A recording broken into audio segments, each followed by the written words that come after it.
Hello my dear friends, ನಮಸ್ಕಾರ. ನೋಡಿ, ಕರ್ನಾಟಕ ಲೋಕ ಸೇವಾ ಆಯೋಗ ಇದೇ 7ನೇ ಮತ್ತು 8ನೇ ತಾರೀಕು ಇದೇ ತಿಂಗಳು, ಅಂದರೆ ಡಿಸೆಂಬರ್ 7 ಮತ್ತು 8ನೇ ತಾರೀಕು PDO ಹುದ್ದೆಗೆ ಎಕ್ಸಾಮ್ಸ್ನ ನಡೆಸ್ತಾ ಇದೆ. 150 ಪೋಸ್ಟ್ ಇದೆ. ಅದಕ್ಕೆ ಹಾಲ್ ಟಿಕೆಟನ್ನು ಆಲ್ರೆಡಿ ರಿಲೀಸ್ ಮಾಡಿದ್ದಾರೆ, ನೀವೆಲ್ಲ ಡೌನ್ಲೋಡ್ ಕೂಡ ಮಾಡ್ಕೊಂಡಿದ್ದೀರಿ. ಅದರ ಜೊತೆಗೆ ಕೆಲವು ಇನ್ಸ್ಟ್ರಕ್ಷನ್ಸ್ಗಳಿದೆ. ಹತ್ತತ್ರ 2ರಿಂದ 3 ಪೇಜ್ ಇನ್ಸ್ಟ್ರಕ್ಷನ್ಸ್ಗಳಿದೆ. ಅದನ್ನು ನನಗೆ ಗೊತ್ತಿರೋ ಹಾಗೆ ಯಾರೂ ಓದಲ್ಲ. ನೀವು ಮಾಡುವಂಥ ಮೇಜರ್ ಮಿಸ್ಟೇಕ್ ಅದೇನೆ, ಯಾರು ಕೂಡ ಓದ್ಕೊಂಡು ಹೋಗಲ್ಲ. ಸೊ ಹಾಗಾಗಿ ಇಲ್ಲಿ ಅದನ್ನು ತುಂಬ ಬ್ರೀಫಾಗಿ ಅಂಡರ್ಲೈನ್ ಮಾಡಿ ನಿಮಗೆ ನಾನು ಎಕ್ಸ್ಪ್ಲೈನ್ ಮಾಡ್ತಾ ಇದ್ದೀನಿ. ಸೊ ಮಿಸ್ ಮಾಡದೆ ಪ್ರತಿಯೊಬ್ಬರು ಕೂಡ ಇದನ್ನು ಕೊನೆವರೆಗೂ ನೋಡಿ. ಡೆಫಿನೆಟ್ಲಿ ಹೆಲ್ಪ್ ಆಗುತ್ತೆ. ನೀವು ಮಾಡುವಂಥ ಮೇಜರ್ ಮಿಸ್ಟೇಕ್ಸ್ ಇದೇನೆ, ಓದ್ಕೊಂಡು ಹೋಗಲ್ಲ ಅಥವಾ ಈ ಥರ ಯಾವುದಾದ್ರೂ ಇನ್ಸ್ಟ್ರಕ್ಷನ್ಸ್ಗಳ ವೀಡಿಯೋನ ನೋಡ್ಕೊಂಡು ಹೋಗಲ್ಲ. ಹಾಗಾಗಿ ಸಂಪೂರ್ಣವಾಗಿ ಇದನ್ನು ನೋಡಿ. ಮೊದಲನೇ ಪಾಯಿಂಟ್ ಏನಿದೆ ಅಂತ ಹೇಳಿದ್ರೆ, ಪರೀಕ್ಷಾ ಕೇಂದ್ರಕ್ಕೆ ಅಭ್ಯರ್ಥಿಗಳು ಕಡ್ಡಾಯವಾಗಿ ಹಾಜರಾಗಬೇಕಾಗಿರುವ ಸಮಯ. ಸೊ ನಾನು ಬ್ರೀಫಾಗಿ ಹೇಳ್ತೀನಿ ಅಂತ ಮೊದಲೇ ಹೇಳಿದೆ. ನೋಡಿ, ಇಲ್ಲಿ 2 ಗಂಟೆ ಮುಂಚಿತವಾಗಿರಬೇಕು. ಫಾರ್ ಎಕ್ಸಾಂಪಲ್, ಈಗ 12 ಗಂಟೆ ಒಳಗಡೆ ಇರಬೇಕು ಯಾವುದಕ್ಕೆ, ಮಧ್ಯಾಹ್ನದ ಸೆಷನ್ಗೆ. ಮತ್ತು ಬೆಳಗ್ಗೆ ಸೆಷನ್ಗೆ 8 ಗಂಟೆ ಒಳಗಡೆ ಇರಬೇಕು ಅಂತ ಹೇಳಿದ್ದಾರೆ. ಹಾಫ್ ಆನ್ ಅವರ್ ಹೆಚ್ಚು ಕಡಿಮೆ ಆಗುತ್ತೆ, ಏನು ಸಮಸ್ಯೆ ಆಗಲ್ಲ. ಸೊ ಬೆಳಗ್ಗೆ 10 ಗಂಟೆಗೆ ಎಕ್ಸಾಮ್ ಸ್ಟಾರ್ಟ್ ಆದರೆ ನೀವು 8 ಗಂಟೆ ಒಳಗಡೆ ಇರಬೇಕು. ಮತ್ತು ಮಧ್ಯಾಹ್ನ ಎಷ್ಟು ಗಂಟೆಗೆ ಸ್ಟಾರ್ಟ್ ಆಗ್ತಾ ಇದೆ ಅಂತ ಹೇಳಿದ್ರೆ, 2 ಗಂಟೆಗೆ ಸ್ಟಾರ್ಟ್ ಆಗ್ತಾ ಇದೆ. ಅದಕ್ಕೆ ನೀವು 12 ಗಂಟೆ ಒಳಗಡೆ ಇರಬೇಕು. ಓಕೆ, ಆಫ್ಟರ್ 9:50 ಮತ್ತು ಆಫ್ಟರ್ 1:50, ಬೆಳಗಿನ ಸೆಷನ್ಗೆ 9:50 ಆದಮೇಲೆ ಯಾರನ್ನೂ ಅಲೋ ಮಾಡಲ್ಲ. ಮತ್ತು ಮಧ್ಯಾಹ್ನದ ಸೆಷನ್ಗೆ 1:50 ಆದಮೇಲೆ ಯಾರಿಗೂ ಕೂಡ ಅಲೋ ಮಾಡೋದಿಲ್ಲ. ಓಕೆನಾ. ನೆಕ್ಸ್ಟು ಡ್ರೆಸ್ ಕೋಡ್ ಬಗ್ಗೆ ಹೇಳಿದ್ದಾರೆ. ತುಂಬ ಓವರ್ ಕಾಸ್ಟ್ಯೂಮನ್ನು ಹಾಕ್ಕೊಂಡು ಹೋಗಬಾರ್ದು. ಆ್ಯಂಡ್ ನಿಮ್ಮನ್ನು ಐಡೆಂಟಿಫೈಯೇ ಮಾಡೋಕ್ಕಾಗದಿರುವಂಥ ಕಾಸ್ಟ್ಯೂಮಲ್ಲಿ ಹೋಗಬಾರ್ದು ಅಂತ ಹೇಳಿದ್ದಾರೆ. ಅಂಥ ಕಾಸ್ಟ್ಯೂಮ್ ಏನಾದ್ರು ಹಾಕ್ಕೊಂಡು ಹೋಗಿದ್ದರೆ ಅವ್ರನ್ನ ತಪಾಸಣೆಗೆ ಒಳಪಡಿಸಲಾಗುತ್ತೆ. ಫ್ರಿಸ್ಕಿಂಗ್ ಇರುತ್ತೆ, ಅಂದರೆ ನಿಮ್ಮನ್ನು ಡಿಟೆಕ್ಟ್ ಮಾಡ್ತಾರೆ. ಮೆಟಲ್ ಹ್ಯಾಂಡ್ ನೋಡಿ, ಥರ್ಡ್ ಪಾಯಿಂಟಲ್ಲಿ ಕೊಟ್ಟಿದ್ದಾರೆ. ಹ್ಯಾಂಡ್ ಹೆಲ್ಡ್ ಮೆಟಲ್ ಡಿಟೆಕ್ಟರಿಂದ ನಿಮ್ಮನ್ನು ತಪಾಸಣೆಗೆ ಒಳಪಡಿಸ್ತಾರೆ ಅಂತ ಹೇಳಿದ್ದಾರೆ. ಸೊ ಅದು ಇದ್ದೇ ಇರುತ್ತೆ. ಆಮೇಲೆ ಏನಾದರೂ ಮಧ್ಯದಲ್ಲಿ ವಾಶ್ರೂಮ್ಗೆ ಹೋಗಿ ಬಂದರೆ ನೀವು ಮತ್ತೆ ನಿಮ್ಮನ್ನು ಫ್ರಿಸ್ಕಿಂಗ್ ಮಾಡ್ತಾರೆ. ಸೊ ಹಾಗಾಗಿ ಯಾವುದು ಜಾಸ್ತಿ ಕಾಸ್ಟ್ಯೂಮ್ಸ್ಗಳನ್ನು ಹಾಕ್ಕೊಂಡು ಹೋಗಬೇಡಿ. ಮತ್ತು ಯಾವುದೇ ರೀತಿ ನಾಲ್ಕನೇ ಪಾಯಿಂಟಲ್ಲಿ ಯಾವುದೇ ರೀತಿ ಮೆಟಲ್ ವಾಟರ್ ಬಾಟಲ್ಸ್ಗಳನ್ನು ಅಥವಾ ನಾನ್ ಟ್ರಾನ್ಸ್ಪರೆಂಟ್ ವಾಟರ್ ಬಾಟಲ್ಸ್ಗಳನ್ನು ತೊಗೊಂಡು ಹೋಗೋಂಗಿಲ್ಲ. ನೀರನ್ನು ತೊಗೊಂಡು ಹೋಗ್ಬೋದು, ಬಟ್ ಟ್ರಾನ್ಸ್ಪರೆಂಟ್ ವಾಟರ್ ಬಾಟಲ್ಲಿ ತೊಗೊಂಡು ಹೋಗಬೇಕಾಗತ್ತೆ. ಆ್ಯಂಡ್ ಯಾವುದೇ ರೀತಿ ಮಾಸ್ಕ್ಗಳನ್ನು ಹಾಕೋಂಗಿಲ್ಲ. ಅದರಲ್ಲೂ ಕೂಡ ಇಲ್ಲಿ ಕೊಟ್ಟಿದ್ದಾರೆ ನೋಡಿ, ಫಿಲ್ಟರ್ ಇರುವ ಫೇಸ್ ಮಾಸ್ಕ್ ಧರಿಸಿ ಪರೀಕ್ಷಾ ಕೊಠಡಿ ಪ್ರವೇಶಿಸಲು ಅನುಮತಿಸಲಾಗುವುದಿಲ್ಲ ಅಂತ ಕೊಟ್ಟಿದ್ದಾರೆ. ಹಾಗಾಗಿ ಕಿವಿ ಬಾಯಿ ಮುಚ್ಚಿಕೊಳ್ಳುವಂತೆ ಯಾವುದೇ ರೀತಿ ಮಾಸ್ಕನ್ನು ಹಾಕೋಂಗಿಲ್ಲ ಅಂತ ಹೇಳಿದ್ದಾರೆ. ನೆಕ್ಸ್ಟು ನಿಮ್ಮ ಪರ್ಸನಲ್ ಐಟಮ್ಸ್ಗಳಿಗೆ 5ನೇ ಪಾಯಿಂಟಲ್ಲಿ ನಿಮ್ಮ ಪರ್ಸನಲ್ ಐಟಮ್ಸ್ಗಳಿಗೆ ಯಾರೋ ಜವಾಬ್ದಾರಿ ಅಲ್ಲ, ಅದಕ್ಕೆ ಇಡೋದಕ್ಕೆ ಎಕ್ಸಾಮ್ ಸೆಂಟರಲ್ಲಿ ಆ ಥಿಂಗ್ಸ್ಗಳನ್ನು, ನಿಮ್ಮ ಪರ್ಸನಲ್ ಥಿಂಗ್ಸ್ಗಳನ್ನು ಇಡೋದಕ್ಕೆ ಯಾವುದೇ ವ್ಯವಸ್ಥೆ ಇರೋಲ್ಲ, ಅದಕ್ಕೆ ನೀವೇ ಜವಾಬ್ದಾರರು ಅಂತ ಹೇಳಿದ್ದಾರೆ. ಇನ್ನು 6ನೇ ಪಾಯಿಂಟಲ್ಲಿ ಮತ್ತೆ ಅಗೈನ್ ಮೊಬೈಲ್ ಇರ್ಬೋದು ಅಥವಾ ಟ್ಯಾಬ್ಲೆಟ್ಸು, ಪೆನ್ ಡ್ರೈವ್ಸ್, ಬ್ಲೂಟೂತ್ ಅಥವಾ ಎಲೆಕ್ಟ್ರಾನಿಕ್ ಡಿವೈಸಸ್ಗಳು ಅಥವಾ ನಿಮ್ಮ ಪರ್ಸ್ ಇರ್ಬೋದು, ಕ್ಯಾಲ್ಕುಲೇಟರ್ಸು, ಲಾಕ್ ಟೇಬಲ್ಲು, ಇದು ಯಾವುದನ್ನು ಕೂಡ ಒಳಗಡೆಗೆ ಅಲೋ ಮಾಡಲ್ಲ. Okay, 6th ಪಾಯಿಂಟಲ್ಲಿ. 7th ಪಾಯಿಂಟಲ್ಲಿ ಧಾರ್ಮಿಕ ಆಚರಣೆಗೆ ಸಂಬಂಧಿಸಿದ ವಸ್ತುಗಳು, ಅಂದರೆ ನಿಮಗೆ ನಿಮ್ಮ ರಿಲಿಜಿಯಸ್ ರಿಲೇಟೆಡ್ ಯಾವುದೇ ಐಟಮ್ಸ್ಗಳನ್ನು ಕೂಡ ನೀವು ಹಾಕೋಂಗಿಲ್ಲ. ಹಿಯರಿಂಗ್ ಏಡ್ ಏನಾದರೂ ಉಪಯೋಗಿಸ್ತಾ ಇದ್ದರೆ ಅದನ್ನು ಫಸ್ಟು ಟೆಸ್ಟ್ ಮಾಡಿಸಿ ನಿಮ್ಮನ್ನು ಕಂಪ್ಲೀಟ್ ಟೆಸ್ಟ್ ಮಾಡಿ ಒಳಗೆ ಬಿಡ್ತಾರೆ. ಸೊ ಅದನ್ನು ಫಸ್ಟ್ ಇನ್ಫಾರ್ಮ್ ಮಾಡಬೇಕು ಅವರಿಗೆ. ಆ ಹಿಯರಿಂಗ್ ಏಡನ್ನು ತೋರಿಸಿ ಅದಕ್ಕೆ ಬೇಕಾಗಿರೋ ಪ್ರೂಫನ್ನು ನೀವು ಪ್ರೊವೈಡ್ ಮಾಡಬೇಕಾಗುತ್ತೆ. ಇನ್ನು ವಸ್ತ್ರ ಸಂಹಿತೆ, ಡ್ರೆಸ್ ಕೋಡ್ಗೆ ಬಂದರೆ ಅಗೈನ್ ನೋಡಿ, ತುಂಬು ತೋಳಿನ ಟೀ ಶರ್ಟ್ಗಳನ್ನು ಹಾಕೋಂಗಿಲ್ಲ, ಶರ್ಟ್ಗಳನ್ನು ಹಾಕೋಂಗಿಲ್ಲ. ಫ್ರಿಲ್ಸ್ ಅಂದರೆ ಈ ನೆಟ್ ಲೈಕ್ ಡ್ರೆಸ್ಗಳೇನಾದರೂ ಇದ್ದರೆ ಲೇಡೀಸ್ಗೆ ಆ ಥರದ್ದು ಹಾಕೋಂಗಿಲ್ಲ. ಓಕೆ, ಆ್ಯಂಡ್ ಲೇಡೀಸು ಅಷ್ಟೇ ತುಂಬ ಓವರ್ ಆರ್ನಮೆಂಟ್ಸ್ಗಳನ್ನು ಹಾಕೋಂಗಿಲ್ಲ. ಎಕ್ಸೆಪ್ಟ್ ತಾಳಿ ಮತ್ತು ಮಂಗಳಸೂತ್ರ ಮತ್ತು ಕಾಲುಂಗುರ ಅವೆರಡನ್ನು ಬಿಟ್ಟು ಇನ್ಯಾವುದನ್ನು ಕೂಡ ಓಲೆ ಇರ್ಬೋದು ಅಥವಾ ಕೈಬಳೆ ಆಗಿರ್ಬೋದು ಅದ್ಯಾವುದನ್ನು ಕೂಡ ಅಲೋ ಮಾಡಲ್ಲ. ಸೊ ಅದನ್ನು ಆದಷ್ಟು ತೆಗೆದಿಟ್ಟು ಹೋಗೋದೇ ಒಳ್ಳೆಯದು. ಆ್ಯಂಡ್ ಶೂ, ಸಾಕ್ಸ್ ಅದನ್ನು ಅಲೋ ಮಾಡೋದೇ ಇಲ್ಲ. ಈವನ್ ಬೆಲ್ಟ್ ಸ್ಲಿಪ್ಪರ್ಸ್ಗಳನ್ನು ಕೂಡ ನೀವು ಆದಷ್ಟು ಅವಾಯ್ಡ್ ಮಾಡಬೇಕಾಗುತ್ತೆ. ಸಿಂಪಲ್ ಸ್ಯಾಂಡಲ್ಸ್ಗಳನ್ನು ಹಾಕ್ಕೊಳ್ಬೇಕು, ಅದನ್ನು ಮೆನ್ಷನ್ ಮಾಡಿದ್ದಾರೆ ಇಲ್ಲಿ. ಸರಳ ಚಪ್ಪಲಿಗಳನ್ನು ಧರಿಸಿ ಹಾಜರಾಗುವುದು ಅಂತ. ಓಕೆ, ಆ್ಯಂಡ್ ಎಕ್ಸಾಮ್ ಸೆಂಟರ್ಗೆ ಏನೇನು ತೊಗೊಂಡು ಹೋಗಬೇಕು ಅಂತ ಹೇಳಿದ್ರೆ, ಅಡ್ಮಿಟ್ ಕಾರ್ಡು ಮತ್ತು ಯಾವುದಾದ್ರೂ ಒಂದು ಐಡೆಂಟಿಟಿ ಪ್ರೂಫ್. ಓಕೆ, ಅದು ಪಾನ್ ಕಾರ್ಡ್ ಆಗಿರ್ಬೋದು, ಪಾಸ್ಪೋರ್ಟು, ವೋಟರ್ ಐ ಡಿ ಯಾವುದಾದ್ರೂ ಆಯಿತು. ಆ್ಯಂಡ್ ಇದು ಒರಿಜಿನಲ್ ಆಗಿರಬೇಕು, ನೆನಪಿರಲಿ. ಎಕ್ಸಾಮ್ ಅಡ್ಮಿಟ್ ಕಾರ್ಡ್ ಒಂದು ಮತ್ತು ಯಾವುದಾದ್ರೂ ಒಂದು ಪ್ರೂಫು, ಅದು ಒರಿಜಿನಲ್ ಆಗಿರಬೇಕು. ಜೆರಾಕ್ಸ್ ಕಾಪಿನ ಅಲೋ ಮಾಡಲ್ಲ. ಆ್ಯಂಡ್ 2 ಪಾಸ್ಪೋರ್ಟ್ ಅಥವಾ ಸ್ಟ್ಯಾಂಪ್ ಸೈಜಿನ ಫೋಟೋಗಳನ್ನು ತೊಗೊಂಡು ಹೋಗಬೇಕಾಗತ್ತೆ.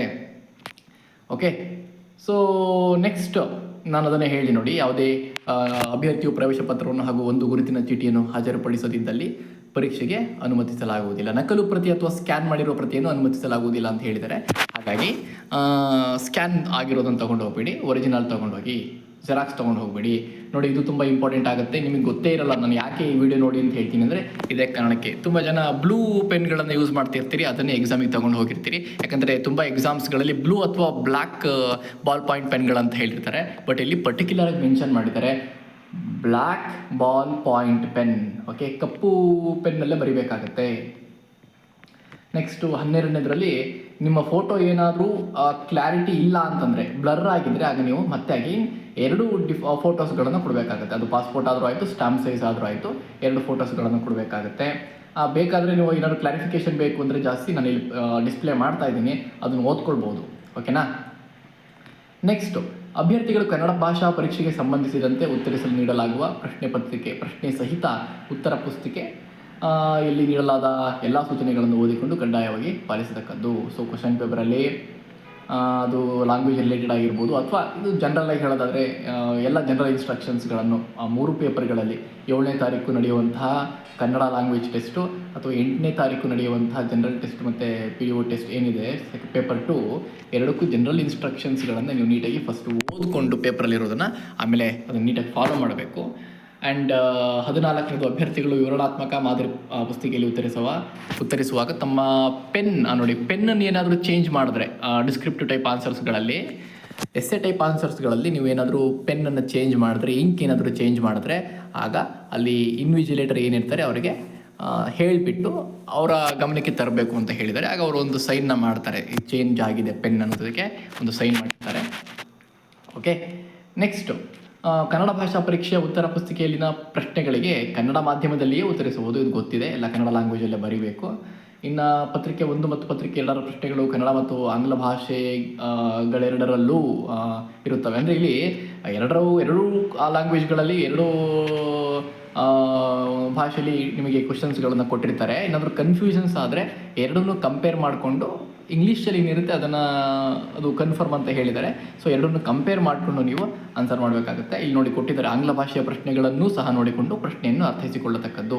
ಸೊ ಎರಡನ್ನೂ ನೋಡಿ ಅರ್ಥ ಮಾಡಿಕೊಂಡು ನೀವು ಆನ್ಸರ್ನ ಬರೀಬೇಕು ಅಂತ ಹೇಳಿದ್ದಾರೆ. ನೆಕ್ಸ್ಟು, ಸ್ಪರ್ಧಾತ್ಮಕ ಪರೀಕ್ಷೆಯು 2 ಪತ್ರಿಕೆಗಳನ್ನು ಒಳಗೊಂಡಿರುತ್ತೆ, ಅದು ಗೊತ್ತಿದೆ ನಿಮಗೆ. ನೋಡಿ 17ನೇ ಪಾಯಿಂಟಲ್ಲಿ ನೆಗೆಟಿವ್ ಮಾರ್ಕಿಂಗ್ ಬಗ್ಗೆ ಹೇಳಿದ್ದಾರೆ. ಈಗ ಫಾರ್ ಎಕ್ಸಾಂಪಲ್ ಇಲ್ಲಿ ನೆಗೆಟಿವ್ ಮಾರ್ಕಿಂಗ್ 0.25 ಇದೆ, ಅಂದರೆ 4ಕ್ಕೆ 1. ಅಂದರೆ ನಾನು 5 ಕ್ವಶನ್ ಅಟೆಂಡ್ ಮಾಡಿದ್ದೀನಿ, ಅದರಲ್ಲಿ 4 ಕ್ವಶನ್ ಸರಿ ಇದೆ, 1 ಕ್ವಶನ್ ತಪ್ಪಾಗಿದೆ ಅಂತಂದಾಗ ನನ್ನ ಮಾರ್ಕ್ಸು 3.75 ಆಗುತ್ತೆ. 0.25 ಮಾರ್ಕ್ಸು ಕಡಿಮೆ ಆಗುತ್ತೆ. ಓಕೆನಾ. ಸೊ ನೆಕ್ಸ್ಟು 18th ಪಾಯಿಂಟ್ ನೋಡಿ, ಬ್ಲೇಡು, ರಬ್ಬರು ಅಥವಾ ವೈಟ್ನರು ಇದು ಯಾವುದನ್ನು ಕೂಡ OMR ಅಲ್ಲಿ ಯೂಸ್ ಮಾಡೋಂಗಿಲ್ಲ ಅಂತ ಹೇಳಿದ್ದಾರೆ. ಸ್ಕ್ರ್ಯಾಚ್ ಮಾಡೋಂಗಿಲ್ಲ, ಅದು ತಪ್ಪಾದರೆ ವೈಟ್ನರ್ನ ಯೂಸ್ ಮಾಡೋಂಗಿಲ್ಲ, ಅದನ್ನು ಅವರು ಇನ್ವ್ಯಾಲಿಡ್ ಅಂತ ಕನ್ಸಿಡರ್ ಮಾಡ್ತಾರೆ. ಸೊ ಯೂಸ್ ಮಾಡಬೇಡಿ, ಆದಷ್ಟು ಕೇರ್ಫುಲ್ಲಾಗಿ ಫಿಲ್ ಮಾಡಿ ಸ್ಟಾರ್ಟಿಂಗೇ. ಓಕೆನಾ. ನೆಕ್ಸ್ಟು, OMR ಕೊಟ್ಟ ಮೇಲೆ ಆ OMR ಅಲ್ಲಿ ಯಾವುದಾದ್ರೂ ಮಿಸ್ಟೇಕ್ಸ್ಗಳಿದೆಯಾ ಅಂತ ನೀವು ಫಸ್ಟು ಚೆಕ್ ಮಾಡ್ಕೊಳ್ಬೇಕು. OMR number, question paper number, ನಿಮ್ಮ ರಿಜಿಸ್ಟರ್ ನಂಬರು, ಇವೆಲ್ಲವನ್ನು ಕೂಡ ನೀವು ಚೆಕ್ ಮಾಡ್ಕೊಳ್ಬೇಕು. ಆ ಥರ ಏನಾದರೂ ಚೆಕ್ ಮಾಡದೆ ಎಲ್ಲದನ್ನು ಫಿಲ್ ಮಾಡಿದ್ರಿ ಅಂತಂದರೆ ಅದಕ್ಕೆ ನೀವೇ ಫುಲ್ ರೆಸ್ಪಾನ್ಸಿಬಲ್ಲು. ಅದಕ್ಕೆ ಯಾವುದು ಕರ್ನಾಟಕ ಲೋಕಸೇವಾ ಆಯೋಗ ಹೊಣೆ ಆಗೋದಿಲ್ಲ ಅಂತ ಹೇಳ್ತಾ ಇದ್ದಾರೆ. ಓಕೆನಾ.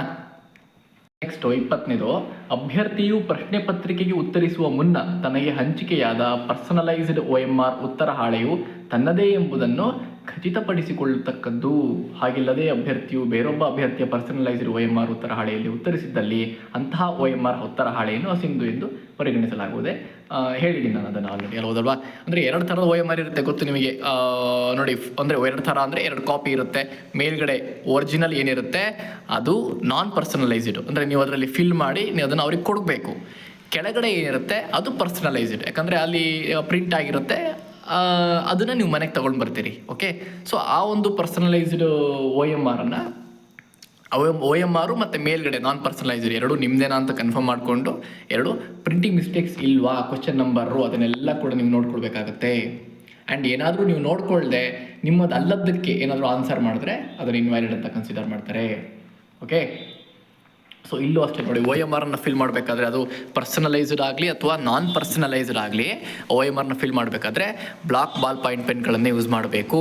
ಕಪ್ಪು ಬಾಲ್ ಪಾಯಿಂಟ್ ಪೆನ್ನಿನಿಂದನೇ ಸಹಿ ಮಾಡಬೇಕು. ಸೈನ್ ಆಗಲಿ ಅಥವಾ ಫಿಲ್ ಮಾಡೋದಾಗಲಿ ಎಲ್ಲವೂ ಕೂಡ ಬ್ಲಾಕ್ ಪೆನ್ನ ಯೂಸ್ ಮಾಡಬೇಕು ಅಂತ ಹೇಳ್ತಾ ಇದ್ದಾರೆ. ನೆಕ್ಸ್ಟ್, ಅಭ್ಯರ್ಥಿಯು ನಾನ್ ಪರ್ಸನಲೈಸ್ಡ್ OMR ಉತ್ತರ ಹಾಳೆಯಲ್ಲಿ ಉತ್ತರಿಸಿದಲ್ಲಿ, ಅಂದರೆ ನೋಂದಣಿ ಸಂಖ್ಯೆ ಮತ್ತು ಪ್ರಶ್ನೆ ಪತ್ರಿಕೆ ಶ್ರೇಣಿಯನ್ನು ಕಡ್ಡಾಯವಾಗಿ ಬರೆದು ಸಂಬಂಧಪಟ್ಟ ವೃತ್ತಗಳನ್ನು ಎನ್ಕೋಡ್ ಮಾಡತಕ್ಕದ್ದು. ಸೊ ಅಲ್ಲಿ ನೀವು ನಾನ್ ಪರ್ಸನಲೈಸ್ಡ್ ಆಗಲಿ ಅಥವಾ ಪರ್ಸನಲೈಸ್ಡ್ ಆಗಲಿ ಅಲ್ಲಿ ಫಿಲ್ ಮಾಡಬೇಕಾದ್ರೆ ನೀಟಾಗಿ ಫಿಲ್ ಮಾಡಬೇಕು. ವೃತ್ತಗಳು ಏನಿರುತ್ತೆ OMR ಅಲ್ಲಿ ಸರ್ಕಲ್ಸ್ಗಳು, ಅದು ನೀಟಾಗಿ ಶೇಡ್ ಮಾಡಬೇಕು. ಓಕೆ, ನೆಕ್ಸ್ಟು ಅದು ಪರ್ಸನಲೈಸ್ಡ್ ಆಗಿರಲಿ ಅಥವಾ ನಾನ್ ಪರ್ಸನಲೈಸ್ಡ್ OMR ಆಗಿರಲಿ, ನೀವು ಬ್ಲಾಕ್ ಬಾಲ್ ಪಾಯಿಂಟ್ ಪೆನ್ನಿಂದನೇ ಅದನ್ನು ಫಿಲ್ ಮಾಡಬೇಕು, ಸೈನ್ ಮಾಡಬೇಕು, ಎಲ್ಲವೂ ಕೂಡ. ಸೊ ಸಿಂಪಲ್ ಆಗಿ ನೀವು ಎಕ್ಸಾಮಿಗೆ ಬ್ಲಾಕ್ ಬಾಲ್ ಪಾಯಿಂಟ್ ಪೆನ್ಗಳನ್ನು ಮಾತ್ರ ತೊಗೊಂಡು ಹೋಗಬೇಕು. ಆ್ಯಂಡ್ ಹೊಸ ಪೆನ್ಗಳನ್ನು ತೊಗೊಂಡು ಹೋಗಬೇಡಿ, ಕೆಲವೊಮ್ಮೆ ಅವು ಕೈ ಕೊಡ್ತವೆ.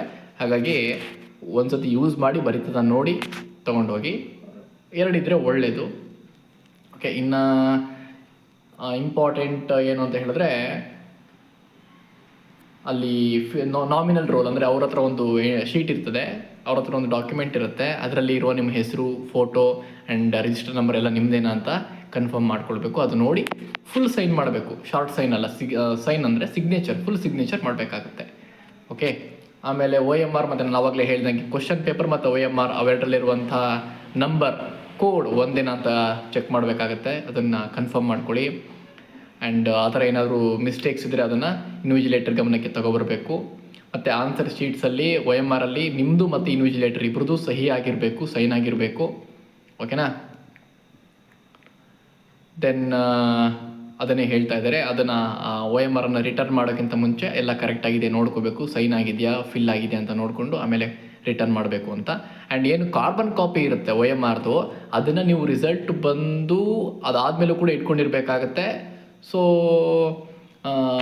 ಫೈನಲ್ ಲಿಸ್ಟ್ ಬಿಡೋ ತನಕ, ಫೈನಲ್ ಲಿಸ್ಟ್ ಅನೌನ್ಸ್ ಆಗೋ ತನಕ ನೀವು OMR ಅನ್ನು ಇಟ್ಕೊಂಡಿರ್ಬೇಕಾಗತ್ತೆ.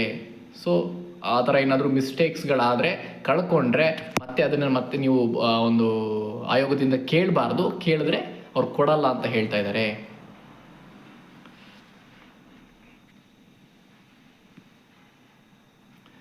ಓಕೆನಾ? ಅದಾದ ನಂತರ 2 OMR ಅಲ್ಲಿ ನೀಟಾಗಿ ಒರಿಜಿನಲ್ OMRನ ಅವ್ರಿಗೆ ಕೊಟ್ಟು ಕಾಪಿನ ನೀವು ತೊಗೊಂಡು ಬರಬೇಕು. ಆ ಥರ ಏನಾದರೂ ಮಿಸ್ಟೇಕ್ಸ್ಗಳಾದರೆ ಅದಕ್ಕೆ ಸ್ಟ್ರಿಕ್ಟ್ ಆ್ಯಕ್ಷನ್ನ ತಗೊಳ್ತೀವಿ ಅಂತ ಹೇಳ್ತಾ ಇದ್ದಾರೆ. ಆಮೇಲೆ ಈಗ ಹಾಲ್ ಟಿಕೆಟ್ ಬಂದಿದೆ ಅಂತ ಕಾರಣಕ್ಕೆ ನಿಮ್ಮ ಎಲ್ಲ ಡೀಟೇಲ್ಸ್ಗಳು ಸರಿ ಇದೆ ಅಂತಲ್ಲ. ಆ ಥರ ಏನಾದರೂ ನಿಮ್ಮ ಎಕ್ಸಾಮ್ ಪಾಸ್ ಆಗಿ ವೆರಿಫಿಕೇಷನ್ ಟೈಮಲ್ಲಿ ನೀವೇನಾದರೂ ಮಿಸ್ಟೇಕ್ಸ್ಗಳನ್ನು ಮಾಡಿದ್ದು ಕಂಡು ಬಂದರೆ ಆಗ ನಿಮ್ಮ ಕ್ಯಾಂಡಿಡೇಚರ್ನ ರಿಜೆಕ್ಟ್ ಮಾಡ್ತಾರೆ ಅಂತ ಹೇಳಿದ್ದಾರೆ. ನೆಕ್ಸ್ಟು, ಅಭ್ಯರ್ಥಿಗಳು ಪರೀಕ್ಷಾ ಕೊಠಡಿಯಲ್ಲಿ ಯಾವುದೇ ಥರದ ಚರ್ಚೆ ಮಾಡೋದು, ಯಾವುದೇ ಡಿಸ್ಕಷನ್ ಮಾಡಬಾರ್ದು. ಅದು ಇನ್ವಿಜಿಲೇಟರ್ ಆಗಿರ್ಬೋದು ಅಥವಾ ಬೇರೆ ಕ್ಯಾಂಡಿಡೇಟ್ಸ್ಗಳ ಜೊತೆ ಇರ್ಬೋದು. ಸೊ ಡಿಸ್ಕಷನ್ ಆಗಬಾರ್ದು. ಯಾವ ಥರ ಒಂದು OMR ಅಲ್ಲಿ ಫಿಲ್ ಮಾಡಬೇಕು ಅಂತ ಕೊಟ್ಟಿದ್ದಾರೆ ನೋಡಿ 33ನೇದರಲ್ಲಿ. ಸೊ 34ನೇದರಲ್ಲಿ ಯಾವ ಥರ ಮಾಡಬಾರ್ದು ಅಂತ ಕೊಟ್ಟಿದ್ದಾರೆ, OMR ಅಲ್ಲಿ ಫಿಲ್ ಮಾಡಬಾರ್ದು, ಯಾವ ಥರ ಮಾಡಬಾರ್ದು ಅಂತ. ಸೊ ನನ್ನ ಪ್ರಕಾರ ಇಷ್ಟು ನಿಮಗೆ ತುಂಬಾ ಇಂಪಾರ್ಟೆಂಟ್ ಆಗುತ್ತೆ. ಆ್ಯಂಡ್ ಇಲ್ಲಿ ಬೇರೆ ಎಕ್ಸಾಮ್ ಸೆಂಟರ್ಸ್ಗಳಲ್ಲಿ ನಿಮಗೆ ಅಲೋ ಮಾಡಲ್ಲ, ಮತ್ತು ಫುಲ್ ಎಕ್ಸಾಮ್ ಮುಗಿಯೋ ತನಕ ಯಾರನ್ನು ಕೂಡ ಹೊರಗಡೆ ಬಿಡೋದಿಲ್ಲ. ಓಕೆನಾ? ದೆನ್ ನೀರು ಕುಡಿಯೋಕ್ಕಾಗಲಿ ಅಥವಾ ಶೌಚಾಲಯಕ್ಕೆ ಯಾವುದಕ್ಕೂ ಕೂಡ ಅಲೋ ಮಾಡಲ್ಲ, ಹೊರಗಡೆ ಬಿಡಲ್ಲ ಅಂತ ಹೇಳ್ತಾ ಇದ್ದಾರೆ. ಓಕೆ, ಆ್ಯಂಡ್ COVID-19 ರೂಲ್ಸ್ಗಳನ್ನು ಫಾಲೋ ಮಾಡಬೇಕು. ಓಕೆ, ಆ್ಯಂಡ್ ಪೀಸ್ಫುಲಿ ಎಕ್ಸಾಮ್ಸ್ ನಡೆಸ್ಕೊಳ್ಳೋ ರೀತಿ ನಡ್ಕೊಳ್ಬೇಕು ಎಲ್ಲರೂ ಕೂಡ ಅಂತ ಹೇಳ್ತಾ ಇದ್ದಾರೆ. ಸೊ ಇಷ್ಟು ನನ್ನ ಪ್ರಕಾರ ನಿಮಗೆ ಇಂಪಾರ್ಟೆಂಟ್ ಆಗುತ್ತೆ. ಇದು ನಿಮಗೆ ಅರ್ಥ ಆಗಿದೆ ಅಂತ ಅಂದ್ಕೊಂಡಿದ್ದೀನಿ. ಸೊ ನೀಟಾಗಿ ನಾನು ಹೇಳಿದ್ದೀನೆಲ್ಲ ಫಾಲೋ ಮಾಡಿ. ಸೊ ನಾನು ಇನ್ನೊಂದ್ಸತಿ ಹೇಳ್ತಾ ಇದ್ದೀನಿ ಏನೇನು ತೊಗೊಂಡು ಹೋಗಬೇಕು ಅಂತ. 1 ಹಾಲ್ ಟಿಕೆಟ್ ತೊಗೊಂಡು ಹೋಗಿ, ಬ್ಲಾಕ್ ಬಾಲ್ ಪಾಯಿಂಟ್ ಪೆನ್ನನ್ನು ತೊಗೊಂಡು ಹೋಗಿ, ಜೆಲ್ ಅಥವಾ ಇಂಕ್ ಪೆನ್ ತೊಗೊಂಡು ಹೋಗಬೇಡಿ. ಆಮೇಲೆ 2 photo and valid ID proof, ಒಂದು 3-4 ಫೋಟೋ ಇರಲಿ, ಸ್ಟ್ಯಾಂಪ್ ಅಥವಾ ಪಾಸ್ಪೋರ್ಟ್ ಸೈಜ್ದು. ಸೊ ಹಾಲ್ ಟಿಕೆಟು, ಪೆನ್ನು ಮತ್ತು valid ID proof and this one ಯಾವುದು ಫೋಟೋಸ್, ಆಯಿತಾ? ಇಷ್ಟನ್ನ ತೊಗೊಂಡೋಗಿ. ಆ್ಯಂಡ್ ಡ್ರೆಸ್ಸು ತುಂಬ ಸಿಂಪಲ್ ಆಗಿದ್ದರೆ ಒಳ್ಳೆಯದು. ಓಕೆನಾ? ಆ್ಯಂಡ್ ನಿಮ್ಮ ಏನೇ ಪರ್ಸನಲ್ ಐಟಮ್ಸ್ ಇದ್ದರೂ ಅದನ್ನು ಹೊರಗಡೆ ಇಡಿ. ಕೆಲವು ಎಕ್ಸಾಮ್ ಸೆಂಟರ್ಸ್ಗಳಲ್ಲಿ CCTV ಸರ್ವೈಲೆನ್ಸ್ ಇರೋದಿಲ್ಲ. ಸೊ ನೀವೇ ಎಲ್ಲಾದರೂ ಹೊರಗಡೆ ನಿಮಗೆ ಗೊತ್ತಿರೋರ ಹತ್ರ ಕೊಟ್ಟು ಹೋಗಿದರೆ ಒಳ್ಳೆಯದು. ಓಕೆ, ಇದು ಡೆಫಿನೆಟ್ಲಿ ನಿಮಗೆ ಯೂಸ್ ಆಗಿದೆ ಅಂತ ಅಂದ್ಕೊಂಡಿದ್ದೀನಿ.